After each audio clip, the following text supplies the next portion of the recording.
All right. It looks like we are live. Hello, everybody. This is meteorologist Andrew Pinero with this latest weekend outlook forecast in the new live format. As we actually just had some interesting weather come by. I like the minutes before I went live, that's when the peak of the thunderstorms were going through. So almost timing. I was off by maybe 8 minutes. Oh well. Well, how are you guys doing tonight? We'll let a couple more people join in, then we'll get started.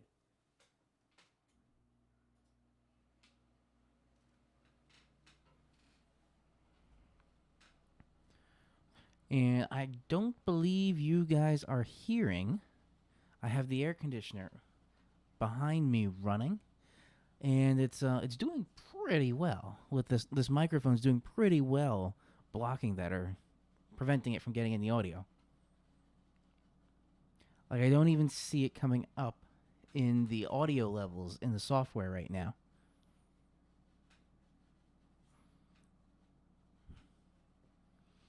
All right, let's get some things open here that we're going to take a look at.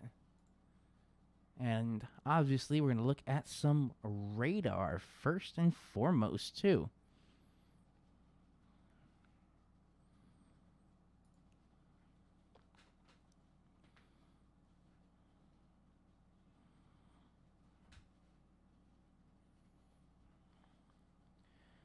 I see a couple of people joining in. How are you guys? Who do we have here watching?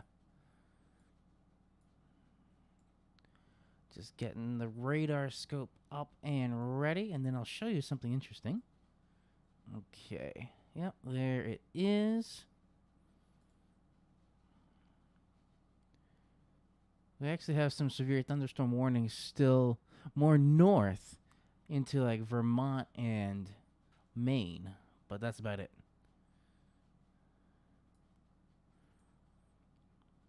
So I got some radar. Let's get some satellite up in this joint.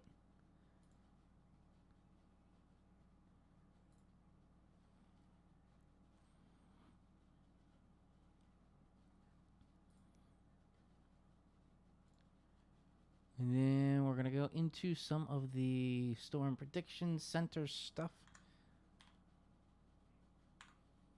Nope, don't want that. There we go. There we go.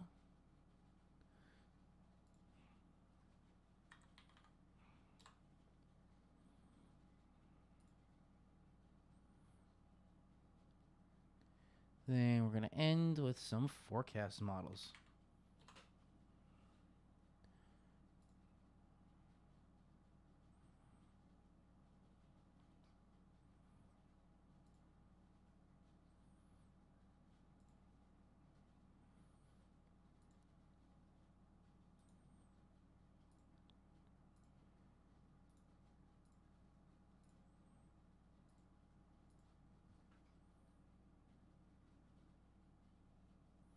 Anybody have any storminess happening by you?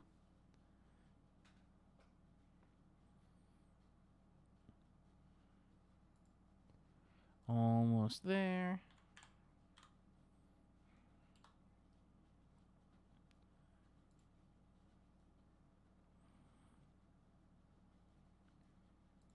Let's get that high-res Euro.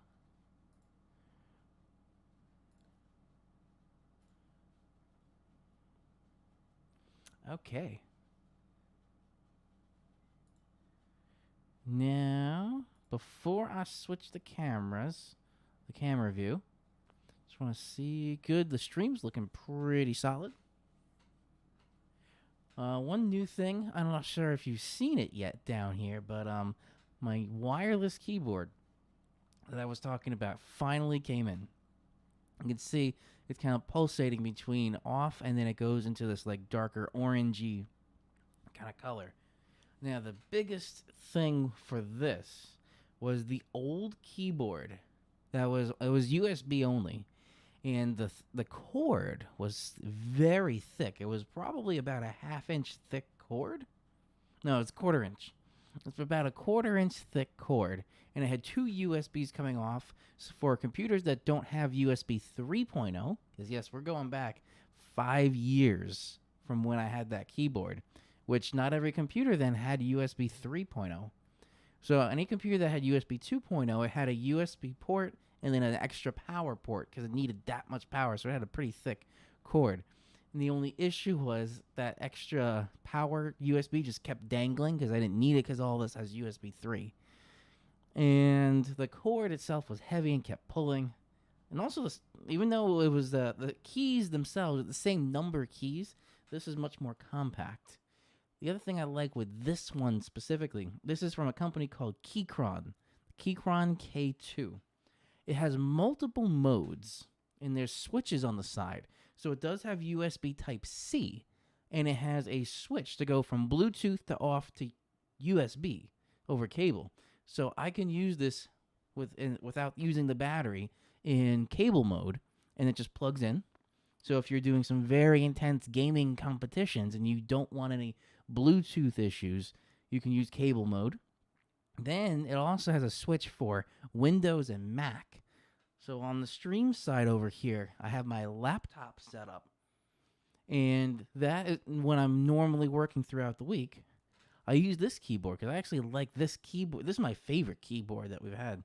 The key switches are actually the same between this new keyboard and the old USB keyboard. Exact same switch, which is the red style switch.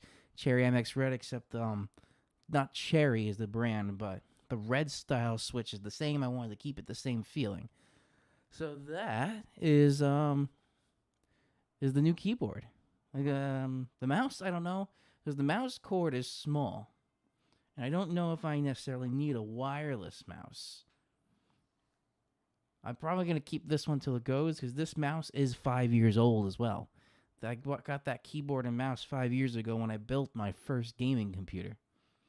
But for now, it seems to be working just fine. All right, let's see if my new switch works. Yes, it did. Good. I had to reset the hotkeys because the key on the other keyboard didn't exist on this one. All right. Let's get started, everybody, here. And we are going to be looking at the national radar, the Mosaic. And we're seeing this pretty big system. Now, this is where we're going to see rounds of thunderstorms. So this line right here that's making its way through, this is what just rolled through kind of my area. And this is making its way into, actually, let me refresh here. Refresh. I guess that is the latest. So it's not in New York City yet. It's going to be heading towards New York City. And I'm just going to show you the satellite real quick, then we'll go to the radar scope radar. So the satellite's quite interesting to see this system here. And you kind of see these thickening lines, and that's where some thunderstorms are. And those thunderstorms, they have the overshooting tops. You can kind of see that, getting those like pluming of the thunderstorm clouds in some of those areas.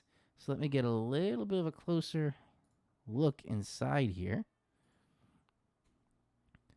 So like right there, there's some thunderstorms forming. You can see the pluming of the thunderstorm top. So it's really fascinating to see.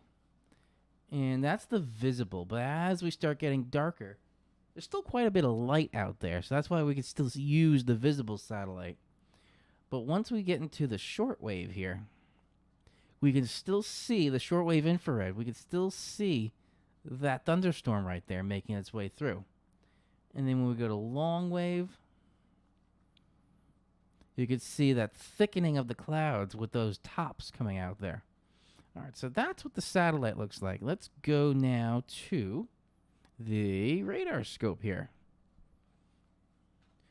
So let's zoom in here. And with this, there's the line. Let me put this in motion here. And let's watch it.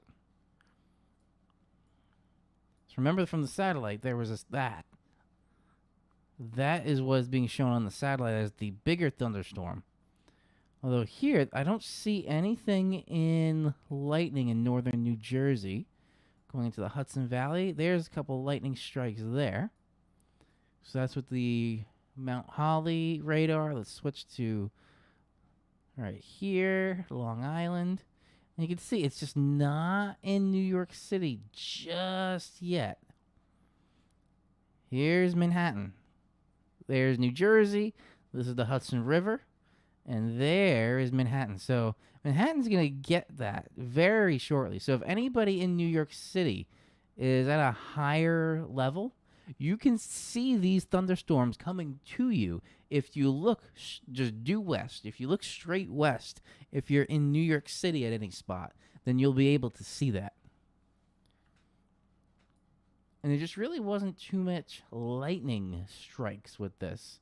It was just more so a downpour, and it really sounded like a downpour.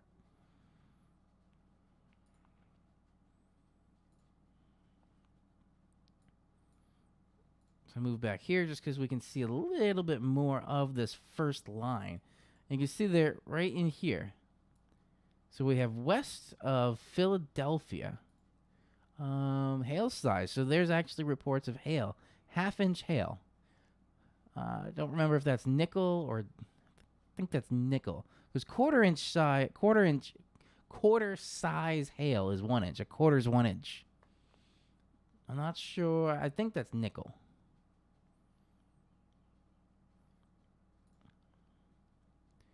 Well, let's see. So there is hail. Wind speed is not the fastest, but some of these storms, especially when we take a look a little bit more west, you can, and going into the overnight hours, it's probably not as high, but there is a chance you can get some pretty gusty winds too.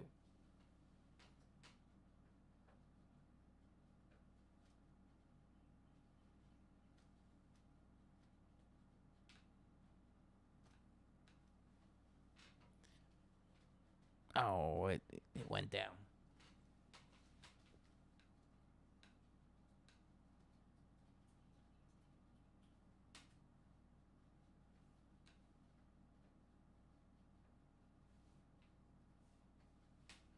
Delvin, hello, greetings. Let's see.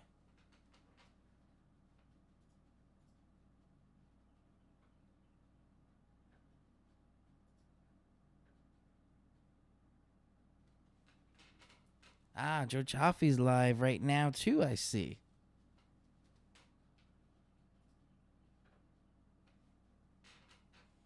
I figured he would be going live around now as well too, just because the action's happening right now.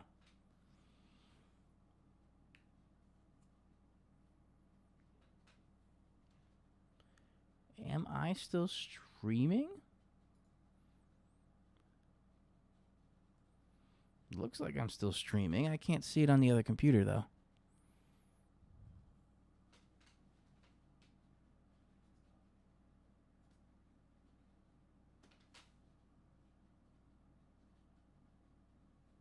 There we go. I got it back. That was weird.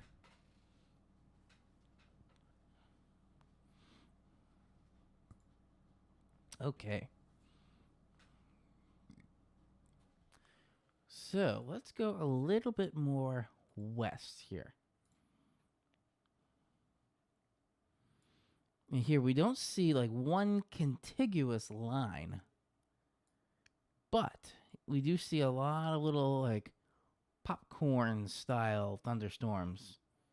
Like there's a piece, there's a piece, there's a bigger piece, there's a little piece. So this is what's going to be coming through for the rest of the night. And I don't think they're going to hold their energy as they're coming through this way. Because when we go back to the radar here, you can see this. Basically, there's two main lines here, or forks. So here's one that's coming through right now through the New York City area. And then there's one that's in western Pennsylvania and western New York. It's probably getting through, like, right through the Finger Lakes right now. Let's just get a little closer look over there.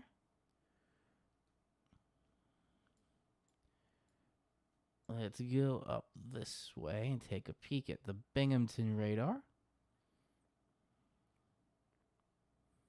Yeah, so that's a stronger line going through there.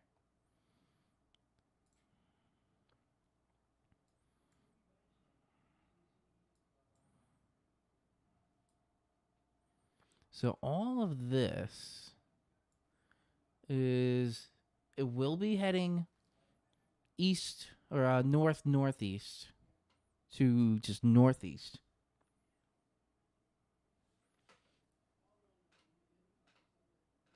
Okay, good. It's still streaming. That's good. Because it was weird. My video playback, the monitoring stopped, but I see here no dropped frames. Knock on wood.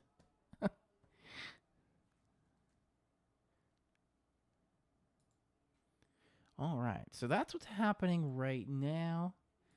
Let's go back this way. I do want to just take a look at some cloud heights, the echo tops.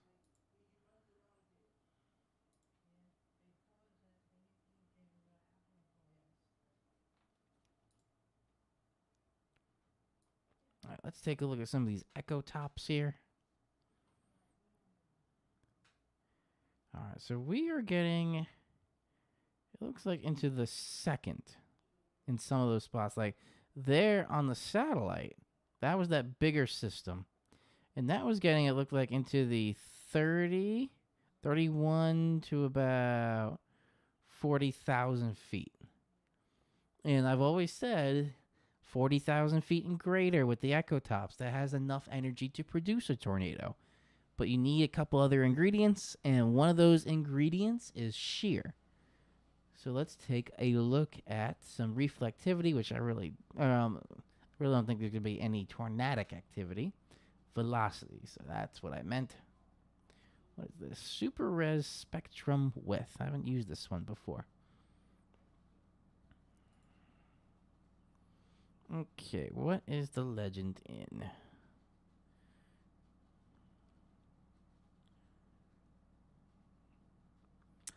I'm not sure. It doesn't show direction, it just shows speed. I'm not sure what that super res spectrum width is. But let's just go back to the regular velocity. And I don't really see anything that looks like shear. The green side here is in the negatives because it's coming in towards the radar. And then on the other side, we have the red, where it goes from green to red. That's all heading away from the radar. And this kind of grayish in the middle is neither going towards the radar or away from the radar, because that stuff is kind of staying right at the same distance relative to the radar station. So that's why it's this kind of grayish green to grayish red right in the middle there. And then it just starts going into red because it's heading away. But I don't see anything in terms of shear looking like in these areas.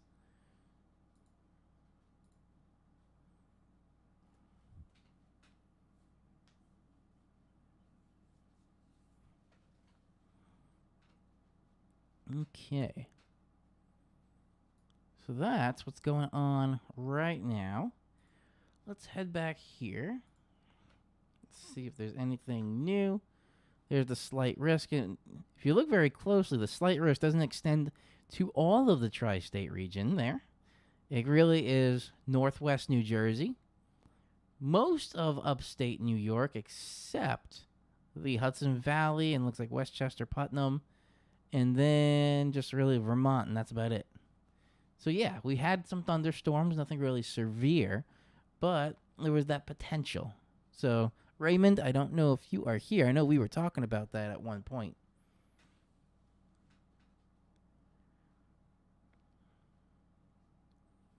Okay.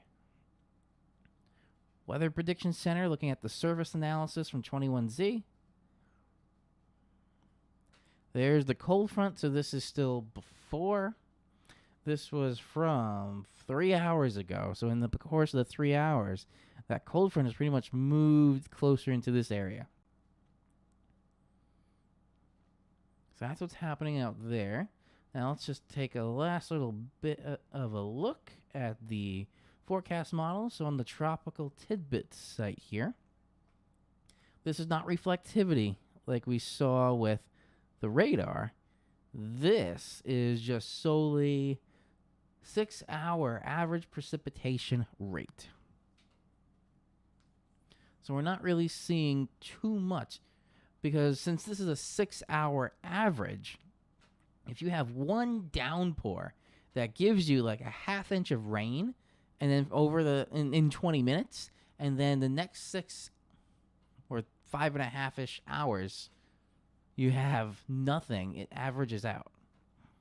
So here, this is really showing the 6-hour average total average precipitation rate. If we look at the GFS there, it's really going to be ending in the overnight hours, except if you're far east. So Boston, for you, Delvin, you may be seeing a little bit more shower action waking up tomorrow morning. It's not necessarily the case everywhere. And then later in the day on Saturday, you have this break in the middle. And then for the tri-state area, it doesn't really look like the GFS is bringing anything back in, but more upstate New York, so that could have some showers throughout later in the day on Saturday, maybe lingering into the first part of your night, Saturday night into Sunday morning. But then for Sunday, it looks like we have this high coming through, 1028 millibar. And for the most part, it looks like it's keeping the area dry. And that is Monday morning. So Sunday looks drier. It's just because we're in between the high pressure system and the low pressure system coming out. We have that increased pressure gradient. And that's what's causing a little bit of windy conditions for your day on Sunday. Going into the icon. So on the icon here, let's see. Oh, before we look at the icon, I stacked this out of order. Here we go. The euro.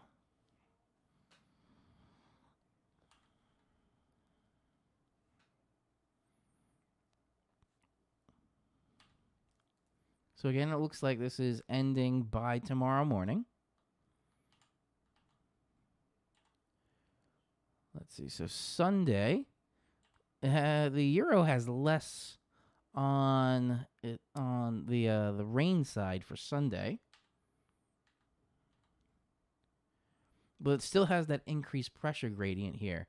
So you are going to be seeing a little bit more windy conditions on Sunday versus Saturday, even though Saturday morning still contains a little bit of that showery action.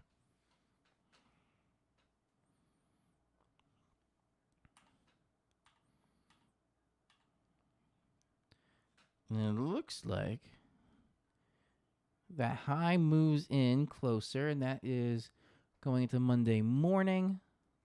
And that's when there could be some more little showery bits coming on. But Sunday, it doesn't look too bad.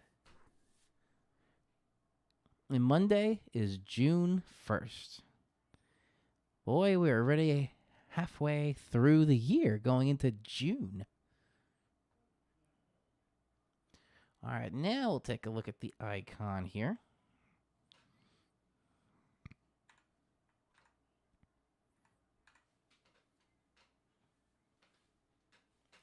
And I just took a peek out the window.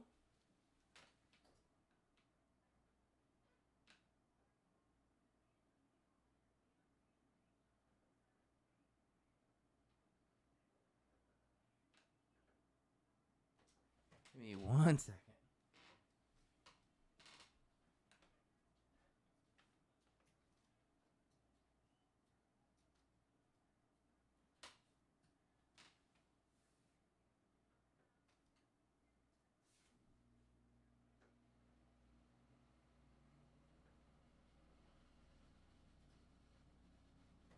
There we go. I got to remember to disable auto sleep.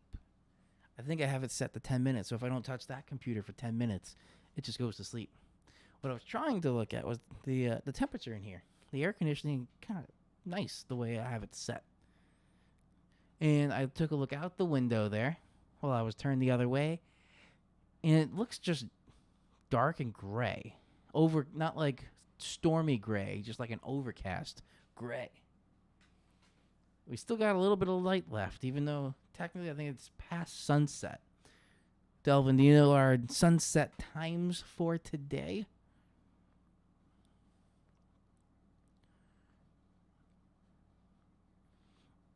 All right, back to the icon.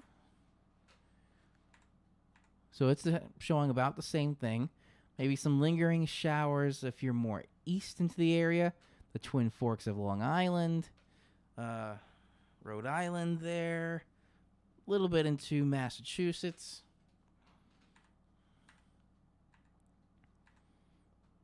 Then there's this break during the day on Saturday. The pressure gradient increases a little bit. And it's showing that same 1028 millibar high. Most of that system's out. Sunday looks like it's starting fine here on the NAM. The 540 line does drop into the area, but that does not mean we're going to have freezing temperatures. And we'll take a look at temperatures at the end there. But it looks like Sunday is going to be an okay day. Maybe a little more sprinkle if you're northwest or closer, really, to the Great Lakes there and the Finger Lakes. Then Monday, that's where the next little shower chance is. But this is still a little bit in disagreement. If I go to, say, 18Z Monday, there's that image. Ooh, didn't get to the name yet. And then let's go to 18Z Monday here. Those two look different. And then for the Euro, Monday, there's 18Z. So slight differences. So there may be a little bit of a shower chance on Monday. And let's take a look at the last one here, the NAM. So that is Saturday 0Z, which is 8 p.m. Eastern time. And that is pretty much right now.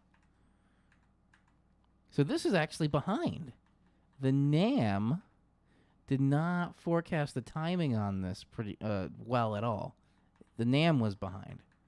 So this is showing, if we look at the live radar right now, oh, we're getting some more little flare-ups there. But look, that's already through New York City. Let me pause this. So it's over New York City right now. And then if we go back to the NAM,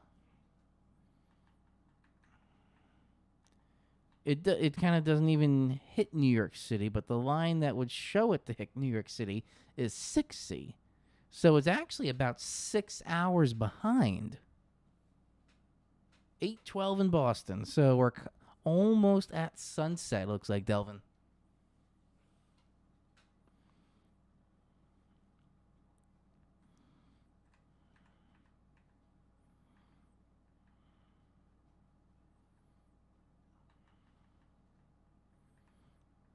And then Saturday during the day looks okay. Later in the day, this actually, and again, this is the timing. The timing on the initial frames for the NAM was off. So my confidence level in using the NAM drops then. And the initialized frame, we go back to 0. I can't really show that because that's the 18Z. So if I just show the time it is right now, that's where my kind of guidance is for the forecast models to determine my confidence level. There's the line where it's set at 8 p.m. versus there's the actual line at 8 p.m. So it was behind. So I kind of assumed that throughout the rest of the forecast while I'm looking at the NAM. But it's still showing Sunday is the better day, but still with that little bit of an increased pressure gradient. And then Monday really didn't show anything. There was a little bit moving through there between, say, that 15 and 18Z. So there may be a little spot shower here and there.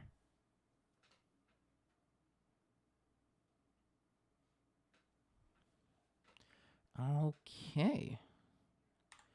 Usually I like to keep the weekend outlook live to just about a half hour. And that's pretty much what we're at right now. So a couple things before we wrap up for the night. Tomorrow. So tomorrow is the rescheduled date for the SpaceX NASA launch.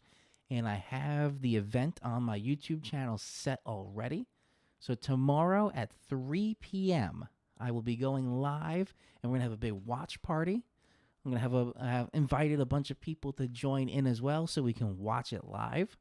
And we'll see if it launches.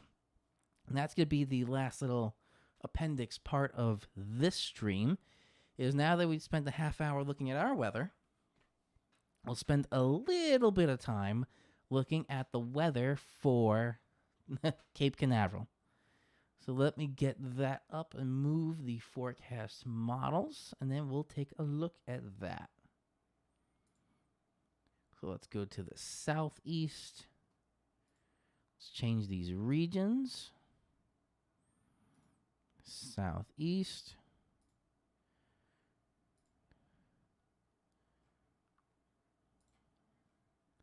Southeast, and then gotta switch just the NAM to southeast. There we go.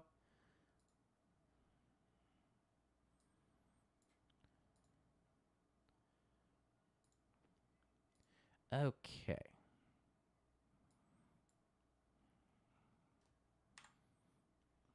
So hopefully that switch still worked. Nope, that did not. There we go. All right. So let's take a look at this, similar to what we just did for our area, but specifically for Cape Canaveral. So that's going to be kind of right around there.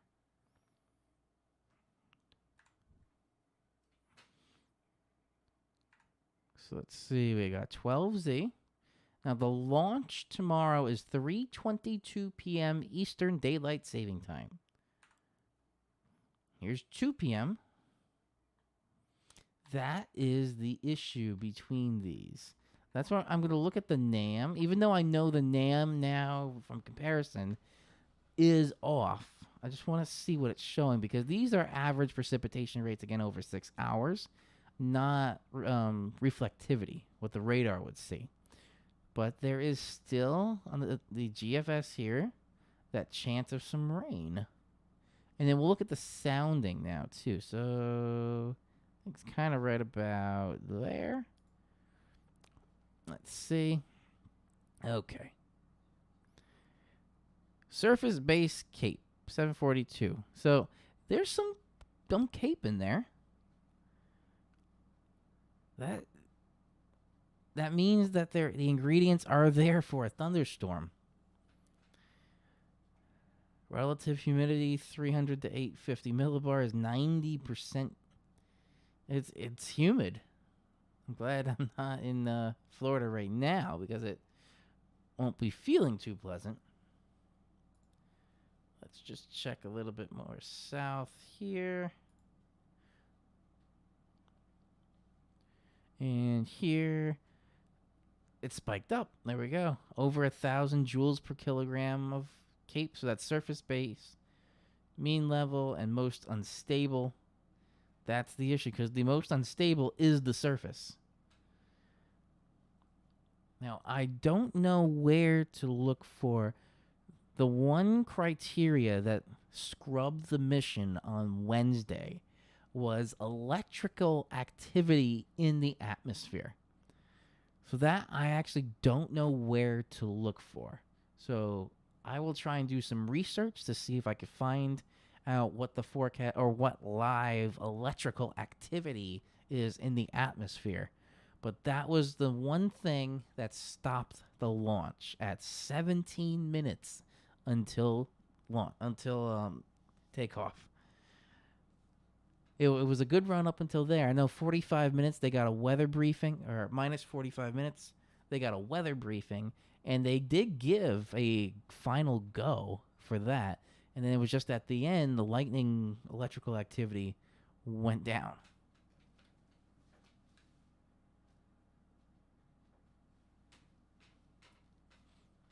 So I don't know where to find that.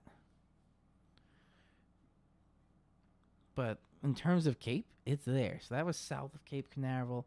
Let's go a little bit more north of where it would be. And we're almost at 2,000 joules per kilogram of Cape. So unfortunately, it may be scrubbed.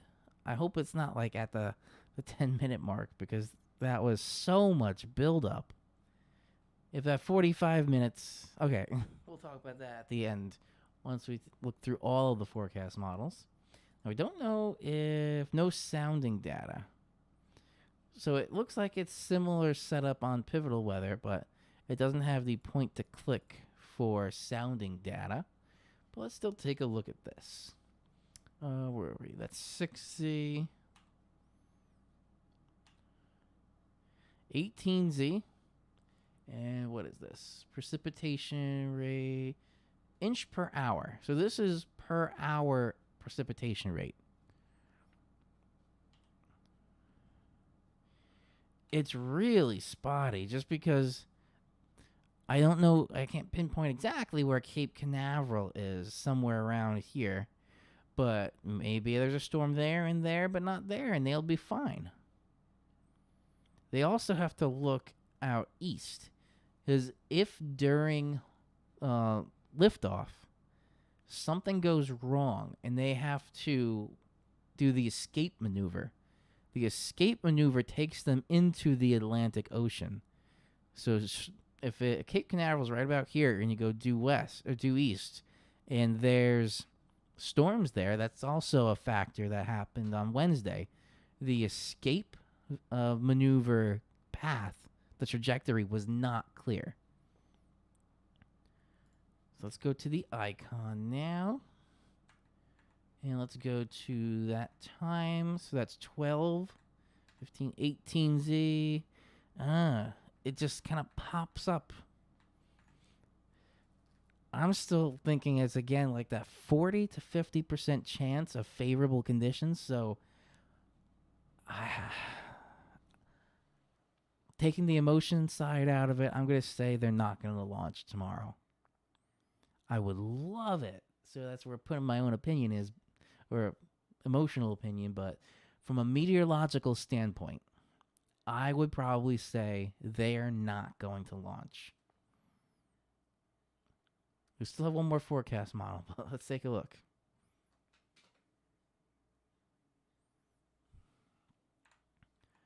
Okay, Saturday. And here, near surface reflectivity. So this is what the radar would be seeing. So this is where, even though the NAM is not the most accurate and my confidence level in it is not the highest right now, because it didn't initialize properly, I still want to see what timings. So remember, when we looked at the forecast for our area, the NAM was about 6 hours behind. So what is 6 hours after 18Z? 24 or 0. So this is based on my kind of like artful taste of the NAM right now, or artful interpretation. This is, even though it's 0Z, so that's 8 p.m. Saturday, I think this is what the NAM is going to say is happening around 18Z. And there's little pop-up thunderstorms there. The safety of the crew is number one, so they're not going to risk sending the astronauts up if it's going to have issues. So that's kind of my take. Let me see. Hopefully that button worked. Yep, it worked. Good. So, unfortunately, I'm still saying it's going to be just like Wednesday, and there's going to be a no-go for launch. It may still be exciting, but I have a not a good feeling that they're going to launch. Live coverage from SpaceX and NASA's YouTube channels starts at 11 a.m. tomorrow. So I will definitely be starting to watch at 11 a.m. And if they scrub the mission before 3 p.m., I am not sure if we're still going to go live. I may just go live. Anybody that hasn't been paying attention or they're just joined right at 3 p.m., I may still go live and just say, hey, the mission was scrubbed. If you want to stick around, we can talk. If not, you can head out. But I'm probably still going to be going live whether they scrub the mission before 3 p.m. or not. But it's weird because 3 p.m. when I go live, that's 22 minutes before launch. So that's T-minus 22. And it looks like, based on last time, they waited until 17 minutes. So we may be going live for a few minutes, and then all of a sudden, no go for launch. So we'll see. So for anybody that's still watching, join me tomorrow at 3 p.m. for what could be a very historic day, the first commercialized space flight, a private company sending astronauts up into space, into the International Space Station.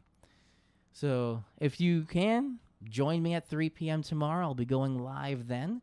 If not, I hope you guys enjoyed tonight. We looked at some severe weather, and it's still going to be a little bit hit or miss with maybe a pop-up shower or a thunderstorm throughout the rest of the night until early tomorrow morning. Clears out for most of the daytime for tomorrow. And then overnight, there may be another little spotty shower. Sunday looks better. A little bit of windier conditions.